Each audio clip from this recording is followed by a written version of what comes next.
खुद ही को कर बुलंद इतना कि हर तकदीर लिखने से पहले खुदा तुमसे खुद पूछे कि बता तेरी रज़ा क्या है। देखिए आप सबने अभी हाल ही में जो है रीट का एग्ज़ाम दिया है। मैं आशा करता हूँ आपका सबका जो एग्ज़ाम है बहुत अच्छा हुआ होगा और रिज़ल्ट जो है पॉजिटिव आएगा। देखिए आपने एक चीज़ नोटिस करी होगी कि जब एग्ज़ाम पास आता है तो हमें थोड़ी घबराहट होने लग जाती है, एक मन में एक अजीब सी टेंशन होती है कि भाई एग्ज़ाम कैसा आएगा और हमारा कैसा होगा। तो देखिए मैं आपको एक चीज़ कहना चाहता हूँ, आप कंटिन्यू मेहनत करिए, इतनी मेहनत करिए कि एक बार आप ऐसे लेवल पे पहुँच जाएंगे कि जब जो है आपको एग्ज़ाम से डर नहीं लगेगा, एग्ज़ाम को आपसे डर लगने लगेगा। तो वो चीज़ है जब आप कंटिन्यू मेहनत करते हैं। नॉर्मली क्या होता है, हम कम टाइम के लिए जो स्पैन होता है मेहनत का वो कम रहता है। मतलब नॉर्मल तो हम बिल्कुल फ्री माइंड जीते हैं, मतलब कोई लोड नहीं लेते हैं। लेकिन जब एग्ज़ाम आता है तब हमें टेंशन होती है कि हमें पढ़ाई करनी है। तो वो जो टेंशन है एग्ज़ाम के टाइम पे हम लेते हैं, तो इसका मतलब हम उसी टाइम पे मेहनत कर रहे हैं, बाकी टाइम हम बहुत ज़्यादा मेहनत नहीं करते। तो आप एक रूटीन बना लीजिए, एक हैबिट बना लीजिए कि भाई मुझे मेहनत करनी है। तो अगर वो हैबिट आप बनाएंगे तो होगा क्या कि आप हैबिट आपकी बन गई है तो आप रेगुलर मेहनत करेंगे, और रेगुलर मेहनत करेंगे तो एग्ज़ाम के लिए आपको बहुत ज़्यादा टेंशन लेने की ज़रूरत नहीं होगी। हालांकि आप कितनी रेगुलर मेहनत करिए, जो लास्ट की जो मेहनत होती है उसका रोल बहुत ज़्यादा होता है, क्योंकि आपने पहले बहुत कुछ पढ़ रखा है। लेकिन रिवीजन जो है वो 2 साल पहले नहीं किया जा सकता। 2 साल पहले कंसेप्ट क्लियर किए जा सकते हैं, लेकिन रिवीजन जो है वो एंड में ही होता है। तो एंड के टाइम की मेहनत का इंपॉर्टेंस अपना होता है और शुरू के मेहनत का टाइम का इंपॉर्टेंस अपना होता है। तो चलिए आज की क्लास शुरू करते हैं। देखिए लास्ट मैंने आपको हाइब्रिडेशन पढ़ा दिया था। हाइब्रिडेशन मैंने आपको निकालना सिखाया कि कोई भी मॉलिक्यूल अगर आपको दे रखा है तो वहां पर उस मॉलिक्यूल का हाइब्रिडेशन कैसे निकाला जाए। तो देखिए एग्जाम में 2 तरीके से क्वेश्चन आते हैं, या तो वो मॉलिक्यूल देके हाइब्रिडेशन पूछता है या मॉलिक्यूल देके स्ट्रक्चर पूछता है। कई बार क्या होता है, दोनों को कंबाइन करके मॉलिक्यूल देके हाइब्रिडेशन प्लस स्ट्रक्चर दोनों पूछ लेता है। अब देखिए होता क्या है कि जो स्ट्रक्चर है वो ज़्यादा पूछी जाती है कंपेयर टू हाइब्रिडेशन। लेकिन अगर आपको हाइब्रिडेशन नहीं पता तो आप फिर उसकी स्ट्रक्चर नहीं बता सकते। तो कहने का मतलब स्ट्रक्चर अगर आपको पता है तो मतलब हाइब्रिडेशन आपको पता है ही है, तभी आप उसकी स्ट्रक्चर निकाल रहे हैं। अब देखिए हाइब्रिडेशन का मैंने आपको फॉर्मूला बता दिया था। जिन्होंने फर्स्ट वीडियो नहीं देखा है केमिकल बॉन्डिंग का, वो जरूर से फर्स्ट वीडियो देख लीजिए, मैं डिस्क्रिप्शन में उसका लिंक दे दूंगा, उसके बाद आप ये वाला वीडियो देखिए। तो देखिए यहाँ पर valence shell electron pair repulsion theory होती है। क्या होती है? Valence shell electron pair repulsion theory. तो valence shell electron pair repulsion theory जो है उसकी हेल्प से जो है आप जो है मॉलिक्यूल का स्ट्रक्चर निकाल सकते हैं। अब कैसे स्ट्रक्चर निकालेंगे देख लेते हैं। अब देखिए यहाँ पर मैंने आपको हाइब्रिडेशन बता रखा है तो उसके अकॉर्डिंग चलेंगे। तो देखिए यहाँ पर सबसे पहले अगर हम बात करें तो हाइब्रिडेशन अगर मैं बात करूँ सबसे पहले, तो हाइब्रिडेशन जो है सबसे पहले अगर हम लें तो मैंने लिया sp हाइब्रिडेशन। क्या ले लिया? sp hybridisation. और यहाँ मैंने लिखा फॉर्मूला ABXLY।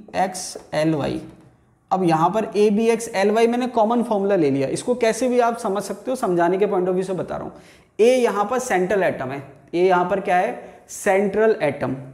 B यहाँ पर क्या है? Bond pair. बॉन्ड पेयर को आप सराउंडिंग एटम या ग्रुप भी कह सकते हो। दूसरी बात यह है कि यहाँ पर वो हाइब्रिडेशन में से कंफ्यूज होने की जरूरत नहीं है कि भाई ऑक्सीजन काउंट नहीं करना। ऑक्सीजन को आप सराउंडिंग एटम या बॉन्ड पेयर में काउंट करोगे, लेकिन अगर डबल बॉन्ड है तो उसको 2 काउंट करने की जरूरत नहीं है, एक ही काउंट करना है। समझ में आ रही बात? तो A हो गया सेंट्रल एटम, B आप कह सकते हो बॉन्ड पेयर या सराउंडिंग एटम जिसमें कोई बाउंडेशन नहीं है, मोनोवैलेंट या बायोवेलेंट की कोई बाउंडेशन नहीं है, सराउंडिंग एटम या ग्रुप या सिंपल बॉन्ड पेयर कह देते हैं। और L है लोन पेयर। तो X क्या है? बॉन्ड पेयर की संख्या को बता रहा है, Y क्या है? लोन पेयर की संख्या को बता रहा है। इसके बेस पे डिसाइड होगी स्ट्रक्चर। तो यहां पर मैं लिख देता हूं स्ट्रक्चर, ठीक है। और फिर उसके बाद आपके आ जाएंगे एग्जाम्पल, यहां लिख देते हैं एग्जाम्पल, ठीक है। यहां पर आपको इससे आइडिया हो जाएगा कि भाई ये जो कंडीशन है इससे स्ट्रक्चर फाइनल होगा। तो स्टार्टिंग में तो आइडियल कंडीशन ही लेनी है, उसके बाद हम देखेंगे लोन पेयर कितने हैं और बॉन्ड पेयर कितने हैं। तो जैसे मान लीजिए sp हाइब्रिडेशन है। अब sp हाइब्रिडेशन मैंने आपको बताया था, और आइडियल हाइब्रिडेशन अगर होता है, मतलब आइडियल कंडीशन होती है जब हाइब्रिडेशन में कोई लोन पेयर नहीं होता, तो वहां पर उसकी स्ट्रक्चर वही होगी जो हमने हाइब्रिडेशन में पढ़ी है स्ट्रक्चर। तो sp हाइब्रिडेशन के केस की अगर मैं बात करूं तो मैंने कहा AB2 का मतलब क्या है? एक सेंट्रल एटम है और 2 आपके सराउंडिंग एटम है या बॉन्ड पेयर है, लोन पेयर नहीं है, तो मैंने AB2 लिखा है, L लिखा ही नहीं है। स्ट्रक्चर की अगर हम बात करें तो स्ट्रक्चर होती है इसकी लीनियर। स्ट्रक्चर की अगर हम बात करें तो इसकी स्ट्रक्चर क्या होगी? लीनियर। इसका मतलब sp हाइब्रिडेशन में कोई लोन पेयर नहीं तो स्ट्रक्चर क्या होगी? लीनियर। एग्जाम्पल की अगर आप बात करो, ऑर्गेनिक में अगर हम जाएं तो H C triple bond CH, organic का मैंने आपको अलग तरीका बताया था कि सिग्मा पाई बॉन्ड से आप कैलकुलेट कर सकते हैं हाइब्रिडेशन क्या है, या इसके अलावा आप BeCl2 कह सकते हो। क्या कह सकते हो? BeCl2। और भी एग्जाम्पल हो सकता है, मैंने जो सिंपल है। तो देखिए BeCl2 की अगर आप बात करोगे तो बोरोन जो है वो आपके सेकंड ग्रुप में आता है। किस में आता है? सेकंड ग्रुप में। पीरियोडिक टेबल मैंने आपको पढ़ा दिया है, सेकंड ग्रुप में आता है। तो सेकंड ग्रुप में आता है तो वैलेंस इलेक्ट्रॉन कितने? इसके 2। तो प्रीवियस वीडियो जिसने देख रखा है उसको तो देखो आसानी से समझ में आ जाएगा। जिसने नहीं देखा है पहले वो वाला वीडियो देख लीजिए ताकि आप कनेक्ट कर सको, वरना आपको लगेगा कि क्या हो रहा है। ठीक है, बेरिलियम जो है सेकंड ग्रुप में आता है तो वैलेंस इलेक्ट्रॉन इसके 2 हैं। तो यहाँ पर वैलेंस इलेक्ट्रॉन इसके 2 हैं और सराउंडिंग एटम कितने हैं? 2 हैं, कोई लोन पेयर नहीं है। तो यहाँ पर वैलेंस इलेक्ट्रॉन 2 और सराउंडिंग एटम भी 2 डिवाइडेड बाय 2। एन की वैल्यू कितनी आ गई? 2।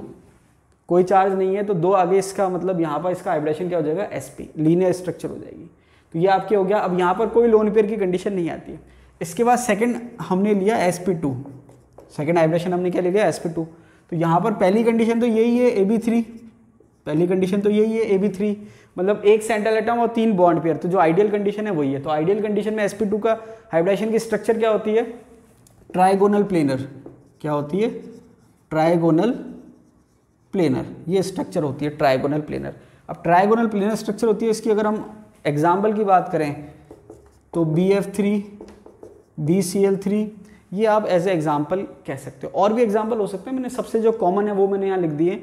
तो BF3 की अगर हम बात करें तो देखिए बोरोन जो है 13th ग्रुप का एलिमेंट है, बोरोन फैमिली जिसको हम कहते हैं। तो 13th ग्रुप के वैलेंस इलेक्ट्रॉन कितने हैं? 3। तो 3 वैलेंस इलेक्ट्रॉन है और सराउंडिंग एटम कितने? 3। तो 3 और 3 कितने हो गए? 6। 6/2 कितने हो गए? 3। इसका मतलब n की वैल्यू कितनी आ रही है? 3। n की वैल्यू 3 आ रही है, इसका मतलब हाइब्रिडेशन क्या है? sp2। और एक भी लोन पेयर नहीं है तो ट्राइगोनल प्लेनर हो जाएगा BF3 BCl3। समझ में आ रही बात? अब इसके बाद क्या है कि इसमें तो कोई लोन पेयर की पॉसिबिलिटी है नहीं। अब इसके बाद दूसरी पॉसिबिलिटी क्या है कि ये हो जाए AB2L। इसका मतलब क्या हुआ कि sp2 की जो स्ट्रक्चर थी वो थी ट्राइगोनल प्लेनर। अब यहाँ पर तो क्या था? तीनों बॉन्ड पेयर थे। एक बात आपको बता दूं, लोन पेयर स्ट्रक्चर में काउंट नहीं होता है। जब हम स्ट्रक्चर डिसाइड कर रहे हैं वहाँ लोन पेयर काउंट नहीं होता है, उसके हिसाब से हम स्ट्रक्चर का नाम देते हैं। समझ में आ रही बात? तो यहाँ पर मैंने क्या कहा कि यहाँ पर पहले एक भी लोन पेयर नहीं था, अब कितने लोन पेयर है? एक लोन पेयर है। तो इसको आप ऐसे समझो कि भाई 2 आपके अगर हैं हाइब्रिड ऑर्बिटल तो वो लीनियर ही होंगे, क्योंकि रिपल्शन कम से कम करना है। 3 हाइब्रिड ऑर्बिटल है तो वो क्या हो गए? sp2 हो गए। sp2 मतलब ट्राइगोनल प्लेनर हो गए। अब यहाँ से मैंने क्या करा? एक लोन पेयर लगाया। मान लीजिए ये लोन पेयर है तो लोन पेयर स्ट्रक्चर में काउंट होगा नहीं, मैंने हटा दिया। अब ये आपको क्या दिख रहा है? V shape. क्या दिख रहा है आपको? V shape. तो इसको आप वी शेप कह सकते हो, एंगुलर शेप कह सकते हो। ठीक है, जो कॉमन नेम है वो क्या है? वी शेप या एंगुलर शेप। समझ में आ रही बात? तो यहाँ पर AB2L जो है वो वी शेप हो गया या एंगुलर शेप हो गया, दोनों आप कह सकते हो।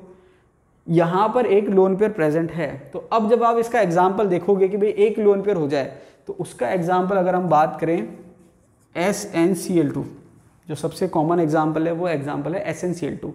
इसको आप ऐसे समझो कि यहाँ पर आपके टोटल इलेक्ट्रॉन 6 हो रहे थे। ठीक है, तो 6 कैसे हो रहे थे? 3 तो इसके हो गए सेंट्रल एटम के और 3 सराउंडिंग के हो गए, टोटल हो गए 6। अब आपको करना है एक लोन पेयर। तो जैसे आप एक लोन पेयर करोगे सराउंडिंग एटम कम हो जाएगा। तो सराउंडिंग एटम कम करने के बावजूद इलेक्ट्रॉन सेम होने चाहिए। तो यहाँ पर ये 13 ग्रुप का था तो ये 14 ग्रुप का हो जाएगा। समझ में आ रही बात? तो ये 13 का था तो ये 14 का हो गया। जैसे ही 14 का हुआ इसके वैलेंस इलेक्ट्रॉन कितने हो गए? 4। और ये कितने हो गए? 2। 4 और 2 6 हो गए, मतलब sp2। तो इसकी स्ट्रक्चर कैसी होती है कि भाई इसकी तो ट्राइगोनल प्लेन होगी। इसकी स्ट्रक्चर की बात करें तो यहाँ पर मैं बता देता हूँ कि इसकी स्ट्रक्चर ऐसे होगी और एक लोन पेयर होगा। तो ये SnCl2 की स्ट्रक्चर इस टाइप से हो जाएगी। समझ में आ रही बात? एक लोन पेयर और आपके 2 बॉन्ड पेयर। तो ये आपके एग्जाम्पल है sp2 का एंगुलर शेप है। इसके बाद अगर हम बात करें थर्ड, इसमें 2 ही कंडीशन है AB3 और AB2L। थर्ड कंडीशन की बात करें तो थर्ड कंडीशन है sp3। sp3 की बात करें तो सबसे पहले AB4। अब AB4 की अगर हम बात करें तो देखिए sp3 की जो स्ट्रक्चर होती है वो मैंने आपको बता रखी है टेट्राहेड्रल होती है। क्या होती है? टेट्राहेड्रल।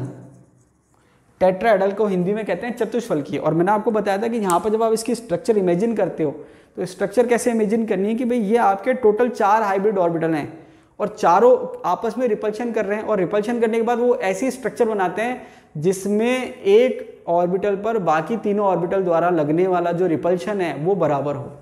मतलब इस पे जो रिपल्शन लग रहा है तीनों से वो बराबर है। ठीक है, तो बराबर है तो वो बैलेंस हो गया। तो यहाँ पर एक दूसरे की स्ट्रक्चर चारों पोजीशन एक जैसी है। ये मैंने आपको बताया था कि एक जो स्ट्रक्चर होती है ट्राइगोनल बाइपिरामिडल, वहाँ पर सारी पोजीशन आइडेंटिकल नहीं होती है, बाकी सब में सारी पोजीशन आइडेंटिकल होती है। ठीक है, ट्राइगोनल बाइपिरामिडल छोड़ दो या पेंटागोनल बाइपिरामिडल छोड़ दो, बाकी स्टार्टिंग के जो स्ट्रक्चर है, लीनियर हो चाहे ट्राइगोनल प्लेनर हो चाहे ऑक्टाहेड्रल हो, वहां पर आइडेंटिकल पोजीशन होती है। तो यहाँ पर ये टेट्राहेड्रल है, चारों पोजीशन सेम। तो बॉन्ड एंगल कितना है 109 डिग्री 28 मिनट, बॉन्ड एंगल कितना है 109 डिग्री 28 मिनट। समझ में आ गई बात। अब यहाँ पर आपको क्या करना है, एक लोन पेयर लगाना है। जैसे मान लीजिए अमोनिया है, जैसे मीथेन है तो सारे हाइड्रोजन है कार्बन, मैंने कहा अमोनिया है तो अमोनिया तो ये नाइट्रोजन, ये 3 हाइड्रोजन, ये लोन पेयर। तो जैसे ही मैंने लोन पेयर हटाया, मतलब लोन पेयर तो स्ट्रक्चर में काउंट होगा नहीं, अब ये जो स्ट्रक्चर बनी इसको मैं क्या कहूँगा, पायरेमिडल। समझ में आई बात। जैसे मैंने दूसरा लोन पेयर लगाया, ये क्या हो गया, वी शेप। समझ में आ रही बात। तो जैसे अगर मैंने यहाँ बात करी AB4 की, तो जब कोई भी आपके लोन पेयर नहीं है तो ये आपके हो जाएगा टेट्राहेड्रल। क्या हो जाएगा, टेट्राहेड्रल। इसका एग्जाम्पल आप सिंपल सा कह सकते हो CH4, सिंपल सा एग्जाम्पल क्या कह सकते हो, CH4। और भी एग्जाम्पल हो सकते हैं, कोई प्रॉब्लम नहीं है, सबसे कॉमन मैंने आपको शो कर दिया। इसके बाद दूसरी कंडीशन होती है AB3L, इसका मतलब 3 बॉन्ड पेयर और 1 लोन पेयर। वहाँ पर स्ट्रक्चर हम कहते हैं पायरेमिडल, वहाँ पर हम स्ट्रक्चर को क्या कहते हैं, पायरेमिडल।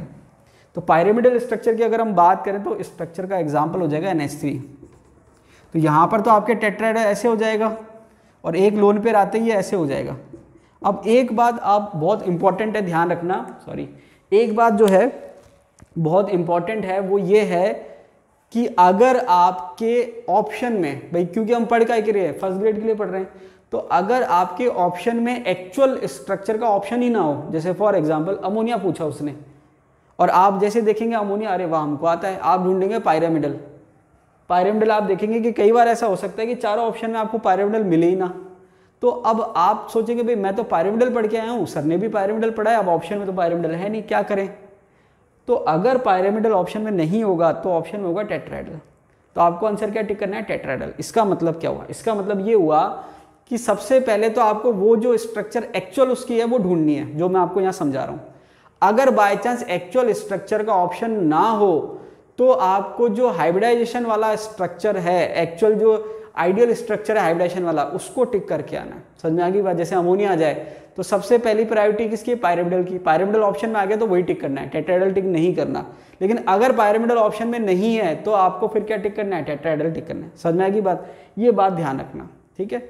नेक्स्ट कंडीशन की अगर हम बात करें तो ये हो जाएगा AB2L2, सॉरी, मतलब 2 बॉन्ड पेयर और 2 लोन पेयर। तो AB2L2 की अगर हम बात करें तो यहाँ पर आपके स्ट्रक्चर क्या हो जाएगी। अब देखिए यहाँ पर एक चीज़ और है, जैसे मान लीजिए ये वाला केस है, ठीक है, ये वाला है, तो जैसे मैंने कहा SO3 है सपोज, तो वो यहाँ आ जाएगा, SO3 कहाँ आ जाएगा, यहाँ, ठीक है, और SO2 कहाँ आएगा, यहाँ पर। तो इसका मतलब क्या हुआ कि भाई जो मैं कह रहा हूँ ना बी बॉन्ड पेयर, तो बॉन्ड पेयर का मतलब आपको सिग्मा बॉन्ड को काउंट करना है, पाई बॉन्ड को आपको काउंट नहीं करना, या फिर आप इसको बॉन्ड पेयर की जगह सराउंडिंग एटम भी समझ सकते हो। और यहाँ पर ऑक्सीजन को काउंट करना नहीं करना वो कंसेप्ट नहीं लगाना है, समझ आई बात। जैसे ये AB2L है तो A तो क्या हो गया, सल्फर हो गया, 2 क्या हो गया, मतलब बॉन्ड पेयर क्या हो गया, ऑक्सीजन ओके हो गया, सल्फर ऑक्सीजन के बीच में, या सराउंडिंग ऑक्सीजन हो गया, और L लोन पेयर हो गया। तो SO2 की स्ट्रक्चर भी ऐसी होगी, मतलब 1 लोन पेयर और बाकी के ऑक्सीजन, ठीक है। अब यहाँ पर आप पाई बॉन्ड से स्ट्रक्चर शो कर सकते हो, कोऑर्डिनेट बॉन्ड से शो कर सकते हो, जैसे आपकी इच्छा है, ठीक है। आप इसको पाई बॉन्ड से भी समझा सकते हो और आप इसको कोऑर्डिनेट बॉन्ड से भी समझा सकते हो, क्योंकि अगर आप पाई बॉन्ड से समझाते हो तो वहाँ पर उसकी वैलेंसी बढ़ जाती है, ठीक है। और अगर आप उसको कोऑर्डिनेट बॉन्ड से समझाते हो तो वहाँ पर क्या होता है कि आपके ऑक्टेट बना रहता है। ये अलग अलग थ्योरी है, अकॉर्डिंग टू सिचुएशन आपको काम में लेनी है, ठीक है। दोनों अलग अलग केस है। कोऑर्डिनेट बॉन्ड का एग्जांपल भी आता है, जैसे आपको आगे पढ़ाऊंगा मैं, वहाँ पर क्वेश्चन पूछता है कि वो कौन से मॉलिक्यूल में कोऑर्डिनेट बॉन्ड प्रेजेंट है। कोऑर्डिनेट बॉन्ड को दूसरा कहते हैं डेटिव बॉन्ड, तो SO2 भी एक एग्जाम्पल है। तो दोनों से आप समझा सकते हो, डबल बॉन्ड से भी समझा सकते हो और कोऑर्डिनेट बॉन्ड से भी समझा सकते हो। अब AB2L2 की अगर हम बात करें तो देखिए AB2L2 की स्ट्रक्चर वापस से क्या हो गई, वी शेप हो गई और एंगुलर हो गई। लेकिन ध्यान ये रखना है कि वी शेप एंगुलर हो तो गई, तो शेप तो दोनों की लगभग एक जैसी है, ऊपर भी एक जैसी और नीचे भी एक जैसी, लेकिन बॉन्ड एंगल में फ़र्क है। कैसे फ़र्क है कि इसका आइडियल बॉन्ड एंगल 120 डिग्री है, आइडियल का मतलब जब सारे बॉन्ड पेयर हो, और इसका आइडियल बॉन्ड एंगल है 109 डिग्री 28 मिनट, 109 डिग्री और 28 मिनट। समझ में आ रही बात। तो 109 डिग्री 28 मिनट जो है वो इसका जो है बॉन्ड एंगल है। अब यहाँ पर क्या होगा कि ये भी वी शेप है और ये भी वी शेप है, लेकिन अगर आपसे कोई बॉन्ड एंगल की बात कर ले तो दोनों में बॉन्ड एंगल किसका ज़्यादा होगा, इसका ज़्यादा होगा। ठीक है, क्यों? क्योंकि ये 120 से थोड़ा कम है, अभी मैं आपको पढ़ाऊंगा आगे, ये 120 से थोड़ा कम हो जाएगा क्योंकि लोन पे रिपल्शन करेगा, अभी आगे आ जाएगा। ये 120 से थोड़ा कम होगा और ये 109 डिग्री 28 मिनट से थोड़ा कम होगा। समझ आ रही बात? तो वी शेप हो गया, एंगुलर शेप हो गया, इसका बेस्ट एग्जाम्पल है H2O। H2O जो है 2 लोन पेयर है और हाइब्रिडेशन क्या है, sp3। तो यहाँ पर तीनों केस में जो है हाइब्रिडेशन जो है sp3 है, ये ऑक्सीजन मैंने कह दिया और ये 2 लोन पेयर कह दिए।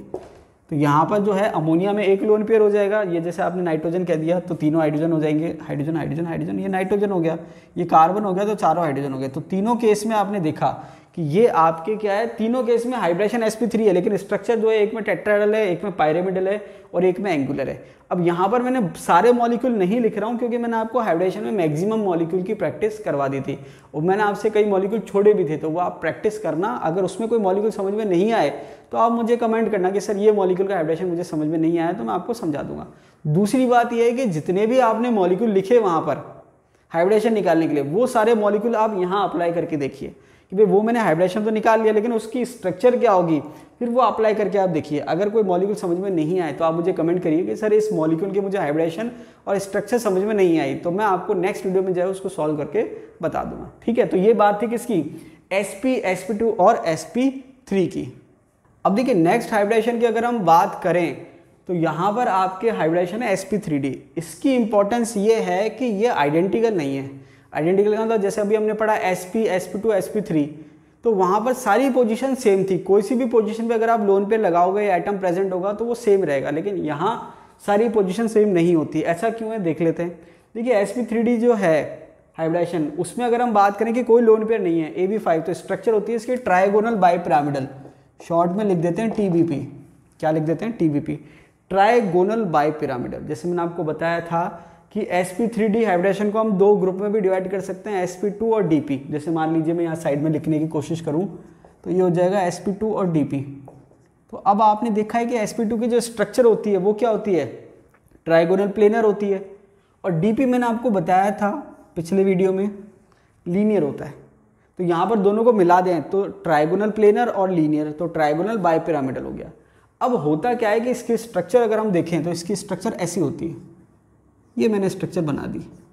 ठीक है, तो यहाँ पर ये जो पोजीशन है इसको कहते हैं एक्सियल। इस पोजीशन को हमने क्या नाम दिया, एक्सियल। हिंदी में कहते हैं अक्षीय, त्रिकोणीय द्विपिरामिडीय।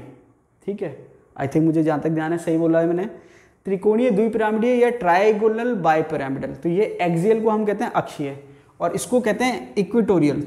क्या कहते हैं, इक्वेटोरियल, जिसको हम हिंदी में कह सकते हैं निरक्षीय। अक्षीय और निरक्षीय, एक्सियल और इक्वेटोरियल। अब यहाँ डिफरेंस ये है कि यहाँ पर अगर मैं ग्रुप के हिसाब से देखूँ, एक है sp2 और एक है dp। तो sp2 में अगर परसेंटेज s कैरेक्टर निकाले जाएं तो ज़्यादा होंगे और dp में परसेंटेज s कैरेक्टर 0 होंगे क्योंकि है ही नहीं s। तो परसेंटेज s कैरेक्टर ज़्यादा होने से क्या होता है, इलेक्ट्रॉन नेगेटिविटी ज़्यादा हो जाती है, और इलेक्ट्रॉन नेगेटिविटी ज़्यादा होती है तो वो अपनी ओर खींचता है, और अपनी ओर खींचेगा तो बॉन्ड लेंथ क्या हो जाएगी, कम हो जाएगी। समझ में आई बात।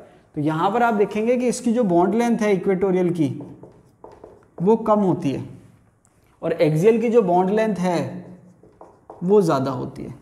तो एक तो आप इसको ऐसे समझ सकते हो, ग्रुप हाइब्रिडेशन कहते हैं इसको, sp2 और dp। ठीक है, परसेंटेज s कैरेक्टर ज़्यादा है और dp में परसेंटेज s कैरेक्टर कम है। इसके अलावा आप एक चीज़ नोटिस करोगे कि जब लोन पेयर लगाने की बारी आती है तो लोन पेयर हमेशा इक्वेटोरियल पोजीशन पे लगेगा। तो एक तो आपने देखा एक्सियल इक्वेटोरियल पोजीशन क्या है, बॉन्ड लेंथ किसकी ज़्यादा और किसकी कम, ये हमने देख लिया।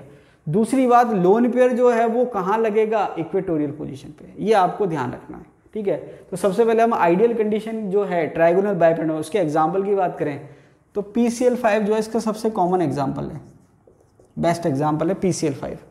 तो यहाँ पर PCl5 की स्ट्रक्चर कैसी होगी कि फॉस्फोरस सेंटर में और 5 क्लोरीन, 5 में से 3 क्लोरीन तो इक्वेटोरियल पे हैं, 2 एक्सियल पे हैं। समझ आई बात, एक्सियल की बॉन्ड लेंथ ज़्यादा है, इक्वेटोरियल की बॉन्ड लेंथ कम है। ठीक है, PCl5 या PF5 भी आप कह सकते हो, कोई प्रॉब्लम नहीं है।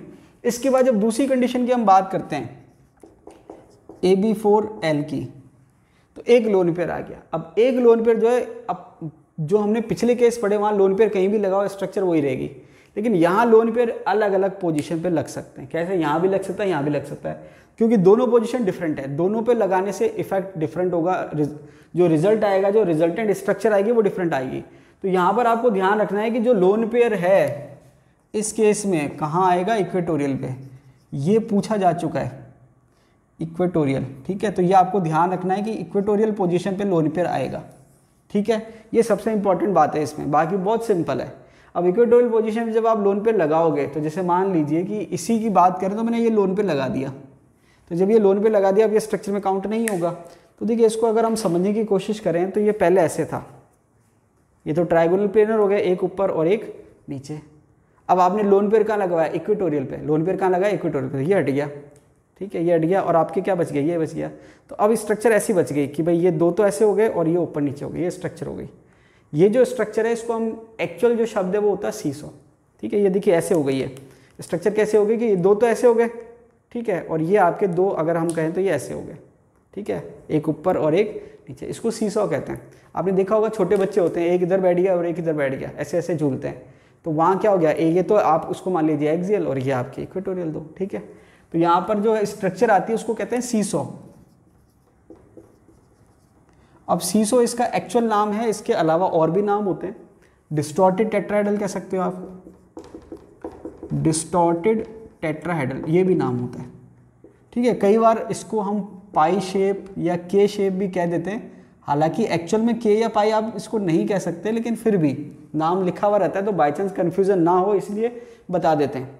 समझ में आ रही बात, क्योंकि के जो आप देख रहे हो के आपके क्या है, प्लेन के अंदर ही है, जबकि यहाँ पर ये प्लेन में नहीं है, ये एक्सियल अलग हैं और ये अलग हैं, लेकिन लिखने में कई बुक्स में लिखा हुआ है तो बाई चांस अगर आ जाए इसलिए बता दिया। एक्चुअल में नाम क्या होता है, सीसो और डिस्टॉर्टेड टेट्राहेड्रल।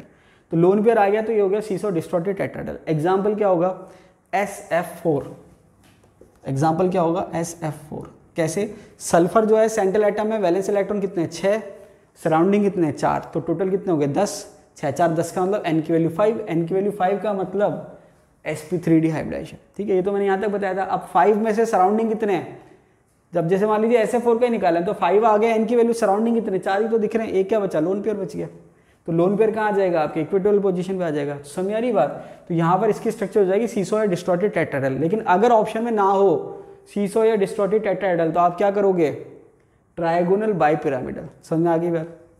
नेक्स्ट कंडीशन की बात करें, AB3L2, 3 bond pair 2 lone pair, तो दोनों लोन पेयर कहाँ आएंगे, इक्वेटोरियल पे।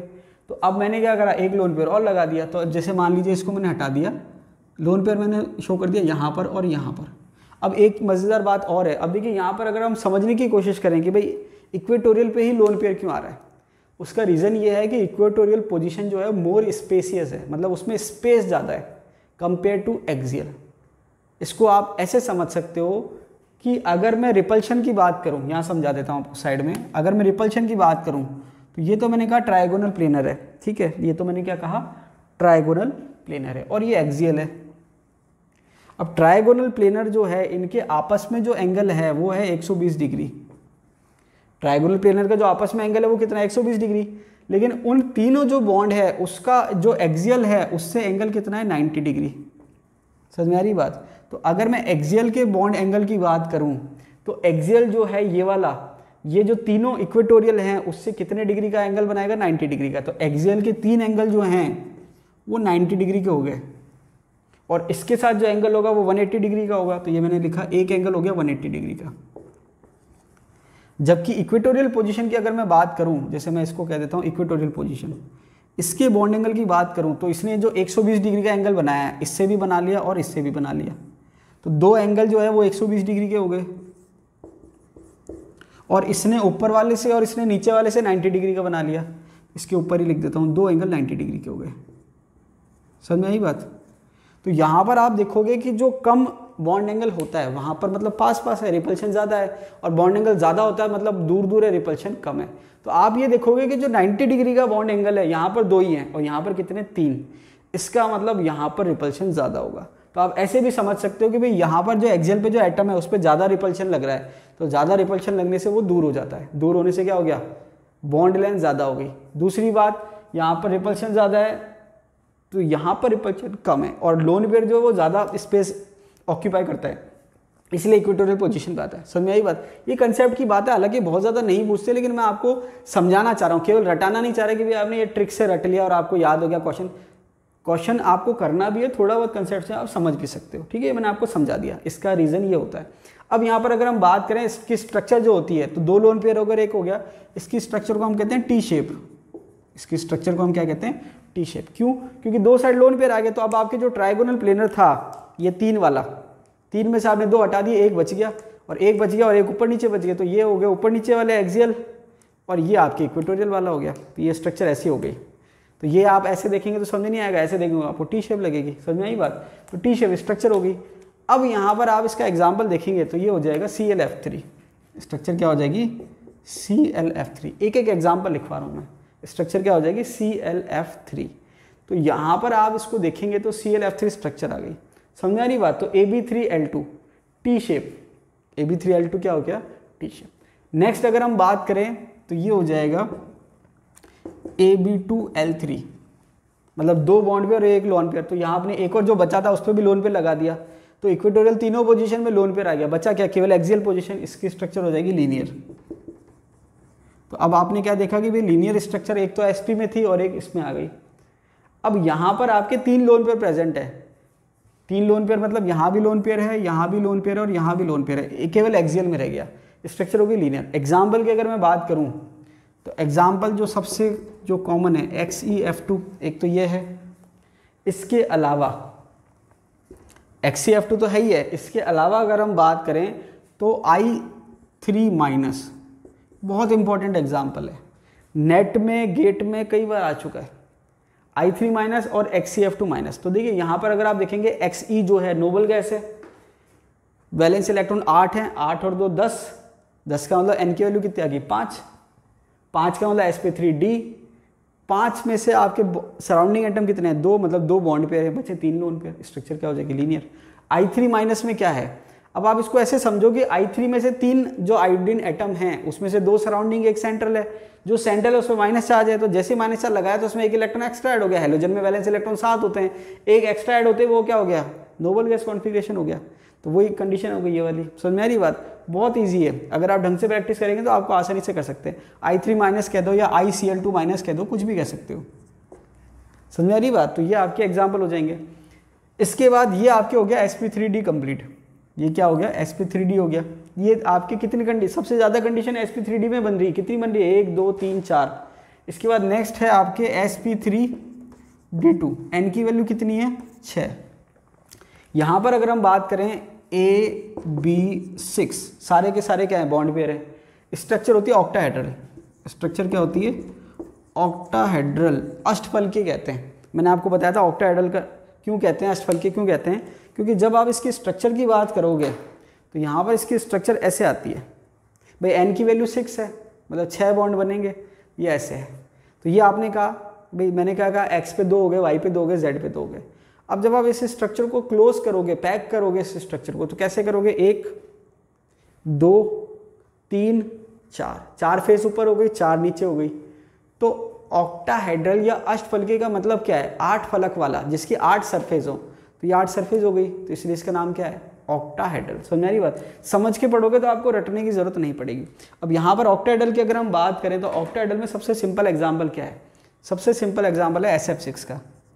देखिए यहाँ पर मैं एक एक एग्जाम्पल से समझा रहा हूँ, बाकी मैंने आपको जो हाइब्रिडेशन में जितने एग्जाम्पल पढ़ाए हैं वो सारे आप यहाँ अप्लाई करो। जो समझ में नहीं आया, हाइब्रिडेशन निकालना है या स्ट्रक्चर निकालना है, आप मुझसे पूछ लो। ठीक है, SF6 हो जाएगा। इसके बाद दूसरे केस की अगर हम बात करें तो ये हो जाएगा AB5L। अब देखिए यहाँ पर अगर हम देखें तो ऑक्टाहेड्रल कैसे है? ऐसे कि भाई 4 तो आपके प्लेन में, 1 ऊपर और 1 नीचे। अब यहाँ पर 6 की 6 पोजीशन जो है आइडेंटिकल है। 6 की 6 पोजीशन जो है वो क्या है? आइडेंटिकल। आइडेंटिकल का मतलब है सेम है, मतलब बॉन्ड लेंथ जो है डिफरेंस नहीं है। जैसे sp3d में डिफरेंस था वैसे यहाँ डिफरेंस नहीं है। इसका मतलब ये है कि आप लोन पेयर जो है कहीं पर भी लगा सकते हो। अब समझने के लिए मैंने यहाँ लगा दिया, हालांकि बात एक ही है कि कहीं भी लगाओ। तो जब यहाँ मैंने लोन पेयर लगाया तो अब आप इस स्ट्रक्चर को देखेंगे तो इस स्ट्रक्चर का नाम आएगा स्क्वायर पिरामिडल।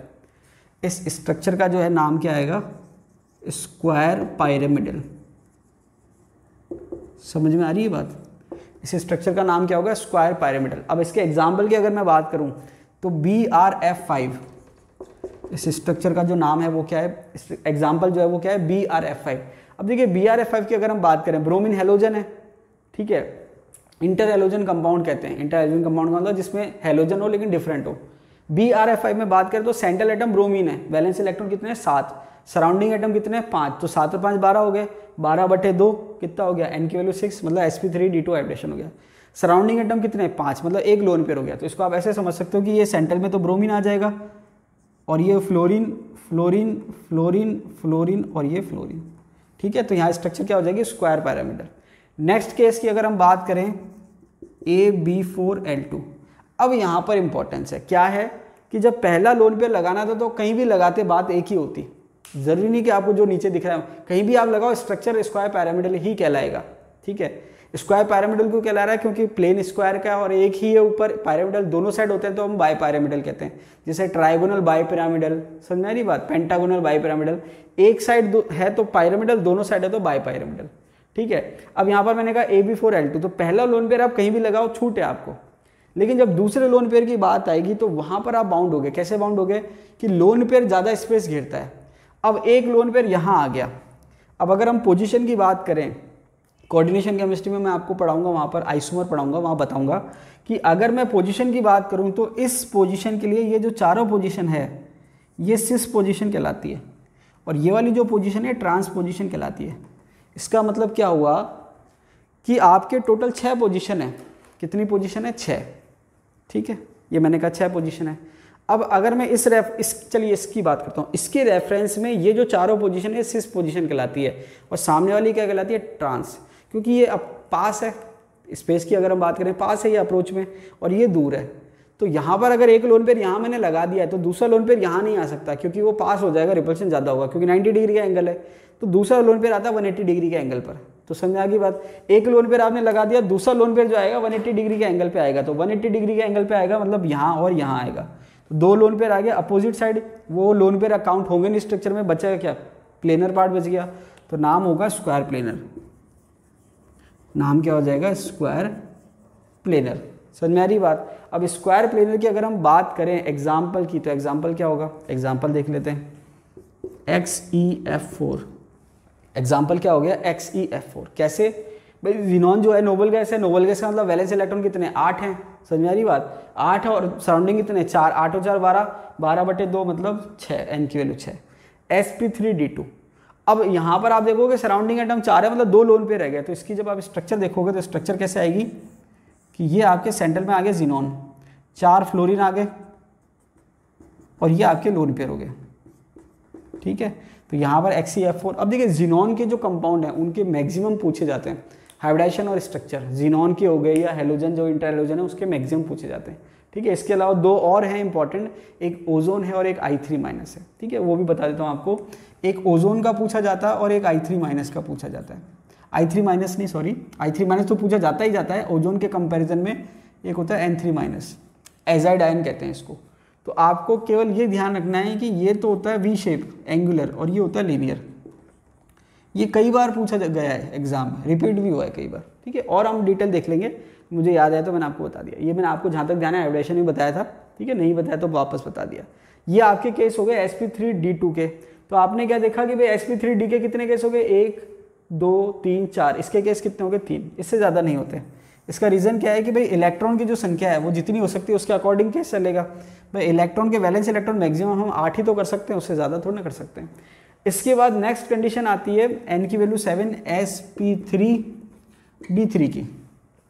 तो यहाँ पर अगर हम बात करें AB7 की, किसकी बात करें, AB7 की, तो AB7 की जब हम बात करें तो इसकी स्ट्रक्चर क्या होती है, पेंटागोनल बाइपिरामिडल। इसकी स्ट्रक्चर को क्या हम क्या कहते हैं, पेंटागोनल बाइपिरामिडल। इसका मतलब क्या हुआ कि आपके प्लेन में तो 5 हैं और 2 आपके एक्सियल में। पेंटागोनल बाइपिरामिडल का मतलब क्या हो गया, प्लेन में तो 5 हो गए और 2 एक्सियल पे हो गए। तो यहाँ पर आप क्या कहोगे, पेंटागोनल बाइपिरामिडल। एग्जाम्पल जो है इसका वो है IF7। एग्जाम्पल जो है वो इसका क्या है, IF7, ठीक है, पेंटागोनल बाइपिरामिडल। इसके बाद दूसरी कंडीशन आती है AB6L। अब देखिए होता क्या है, अब यहाँ पर जब आप लोन पेयर की बात करोगे तो आपको लगेगा लोन पेयर कहाँ लगा है, भाई नीचे लगाएं या इस साइड में लगाएं। तो यहाँ पर आप ध्यान रखना कि अगर हम इसको आप बुक्स में देखोगे अलग अलग तो आपको दोनों केस मिल जाएंगे। कुछ बुक्स में एक केस मिलेगा, कुछ बुक में दूसरा। मैं आपको बता देता हूँ समझा के कि जैसे मान लीजिए मैंने लोन पेयर यहाँ लगाया, तो इसके स्ट्रक्चर को हम क्या कह सकते हैं, पेंटागोनल पायरामिडल। ठीक है, एक मतलब एक तो मैंने लोन पेयर कहाँ लगा दिया, नीचे लगा दिया। एक पोजीशन है लोन पेयर में इक्वेटोरियल पे लगा दूँ। तो कहने का मतलब ये है कि जब आप इसकी एक्चुअल स्ट्रक्चर देखोगे अच्छी बुक्स में, तो वहाँ पर लोन पेयर ना तो पूरी तरह से एक्सियल पे होता है, ना ही पूरी तरह से इक्वेटोरियल पे होता है, मिड में होता है। कहाँ होता है, मिड में। ठीक है, मतलब ना तो वो पूरा इस प्लेन में है, ना वो पूरा एक्सियल है, मिड में होता है। अगर अच्छी बुक्स आप देखोगे उसमें मिल जाएगा आपको। तो यहाँ पर जब आपके एक लोन पेयर आएगा तो वहाँ पर आपको स्ट्रक्चर ध्यान रखना है, डिस्टॉर्टेड ऑक्टाहेड्रल। स्ट्रक्चर क्या होती है, डिस्टॉर्टेड ऑक्टाहेड्रल, ये आपको ध्यान रखना है। एग्जाम्पल जो है वो है XeF6। एग्जाम्पल जो है वो क्या है, XeF6। तो देखिए एक है SF6 और एक है XeF6। तो क्वेश्चन ऐसे आता है कि भाई SF6 जो है उसकी हाइब्रिडेशन, उसकी जो स्ट्रक्चर है वो ऑक्टाहेड्रल है, जबकि XeF6 की स्ट्रक्चर है डिस्टॉर्टेड ऑक्टाहेड्रल। ऐसा क्यों? उसका रीज़न ये होता है कि भाई SF6 का हाइब्रिडेशन है sp3d2 और इसमें कोई लोन पेयर नहीं है, इसलिए ऑक्टाहेड्रल स्ट्रक्चर है। जबकि XeF6 का हाइब्रिडेशन है sp3d3 और एक लोन पेयर प्रेजेंट है, इसलिए इसकी स्ट्रक्चर क्या है, डिस्टॉर्टेड ऑक्टाहेड्रल। तो XeF6 भी है। जिनोन के जितने भी कंपाउंड हैं सब बहुत इंपॉर्टेंट है, सबके हाइब्रिडेशन पूछे जाते हैं, चाहे XeF2 हो, चाहे XeF4 हो, चाहे XeF6 हो। क्यों? क्योंकि ये जो आपके क्वेश्चन है इसको आप केमिकल बॉन्डिंग में भी कंसिडर कर सकते हो, इसको आप पी ब्लॉक में भी कंसिडर कर सकते हो। समझ आ रही बात? भाई हाइड्रोजन के जितने भी हाइब्रिडेशन के केस हैं या आपके नोबल गैस के, या आप पी ब्लॉक में भी देख सकते हो कि भाई वहाँ स्पेशली दे रखा होता है। तो कहीं भी क्वेश्चन है, आप किसी भी चैप्टर में काउंट करो, आपको तो क्वेश्चन सॉल्व करना है। तो यहाँ पर ये आपके XeF6 की स्ट्रक्चर है डिस्टॉर्टेड ऑक्टाहेड्रल, तो ये आपको ध्यान रखना है। समझ में आ रही बात? इसके बाद नॉर्मली मैक्सिमम इसमें ये दो ही केस हैं, ये एक्सेप्शनली तीसरा केस हो जाता है लेकिन उसकी ज़रूरत है नहीं फिलहाल। तो ये दो केस हो गए। तो कहने का मतलब क्या है कि आपने पूरी जो स्ट्रक्चर है वो आपने याद कर ली। कैसे याद कर ली? सबसे पहले आपने क्या देखा, n की वैल्यू अगर 2 हो तो हाइब्रिडेशन sp है, sp का मतलब लीनियर, इसमें कोई लोन पेयर की पॉसिबिलिटी नहीं है, तो ये खत्म हो गया। उसके बाद दूसरा था sp2। sp2 की अगर हम बात करें तो n की वैल्यू 3 है, ट्राइगोनल प्लेनर। जैसे एक लोन पेयर आया तो क्या हो जाएगा, वी शेप। दो केस हो गए इसमें। उसके बाद आता है n की वैल्यू 4, sp3। sp3 में सारे के सारे बॉन्ड पेयर हैं, तो टेट्राहेड्रल। एक लोन पेयर आपने लगाया ऊपर, नीचे 3 रह गए, पायरामिडल एक और लगाया, 2 रह गए, क्या हो गया, वी शेप। उसके बाद आया sp3d। sp3d की स्ट्रक्चर क्या होती है, ट्राइगोनल बाइपिरामिडल। मैंने आपसे कहा था इंपॉर्टेंट है काफ़ी। ट्राइगोनल बाइपिरामिडल होती है, एक लोन पेयर आपने लगाया इक्वेटोरियल पे आएगा, तो जैसे एक लोन पे लगाया, 2 तो ऐसे रह गए और दो ऐसे रह गए, मतलब सीसॉ शेप हो गया, डिस्टॉर्टेड टेट्राहेड्रल हो गया। उसके बाद आपने 2 लोन पे लगाया तो 2 ऐसे रह गए और एक ऐसे रह गए, टी शेप रह गया। उसके बाद 3 लोन पे लगाया, तीनों लोन पेयर आ गए, ये रह गया, लीनियर हो गया। ठीक है। उसके बाद बात है ऑक्टाहेड्रल की। ऑक्टाहेड्रल मतलब sp3d2 की। sp3d2 में आइडियल स्ट्रक्चर क्या है, ऑक्टाहेड्रल। सारे के सारे क्या है, बॉन्ड पेयर है। जैसे एक लोन पे लगाया, एक लोन पेयर आपके किसी पोजीशन पे लगाओगे, क्या हो जाएगा, स्क्वायर पायरामिडल। फिर दूसरा लोन पेयर अपोजिट आएगा तो 2 अपोजिट लोन पेयर हो गए, 4 बच गए, स्क्वायर प्लेनर। ये आपका sp3d2 हो गया। उसके बाद sp3d3 की बात करें तो पेंटागोनल बाइपिरामिडल। जैसे एक लोन पे लगाया, डिस्टॉर्टेड ऑक्टाहेड्रल। तो ये आपने याद कर लिया। अब देखिए ये ऐसा टॉपिक है जो सबसे इजी टॉपिक मैं मानता हूँ और यहाँ से क्वेश्चन आता ही आता है। केमिकल बॉन्डिंग की अगर आप बात करेंगे तो बड़ा टॉपिक है। मतलब आप देखेंगे कि जो पुराने पेपर है, प्रीवियस ईयर के पेपर हैं, उसमें एवरेज 7 से 8, 8 से 9 क्वेश्चन एवरेज हैं। अगर आप पिछले 4 साल के पेपर देखें तो किसी में ज़्यादा आए, किसी में कम आए, लेकिन on an average 7 to 8 question तो आप मान के चलिए कि इतने क्वेश्चन हैं। तो 7 to 8 क्वेश्चन है जिसमें आप मान के चलिए कि इसमें से, इस टॉपिक में से आपके कम से कम 1-2 क्वेश्चन तो मिनिमम आने ही आने हैं। अगर उसको वो पी ब्लॉक में भी काउंट करेगा तो 2 के 3 भी हो सकते हैं। केवल इस टॉपिक की कह रहा हूँ, पूरे चैप्टर की नहीं कह रहा। पूरे चैप्टर में 7 to 8 क्वेश्चन आराम से बनेंगे। और देखिए यहाँ पर केमिकल बॉन्डिंग बहुत बड़ा चैप्टर है, छोटे छोटे कंसेप्ट है। तो जो मेन कंसेप्ट है, बड़े बड़े कंसेप्ट है, वो मैं आपको यहाँ सब समझा दूंगा। अब हर छोटी छोटी बात यहाँ पर बताना पॉसिबल नहीं है। ठीक है, तो वो आप अपने सेल्फ पढ़ लेना। जो बड़े बड़े कंसेप्ट है, जो समझाने वाले हैं, वो मैं आपको यहाँ समझा दूंगा। तो आज के लिए इतना ही, मिलते हैं अगले वीडियो में। तब तक के लिए धन्यवाद।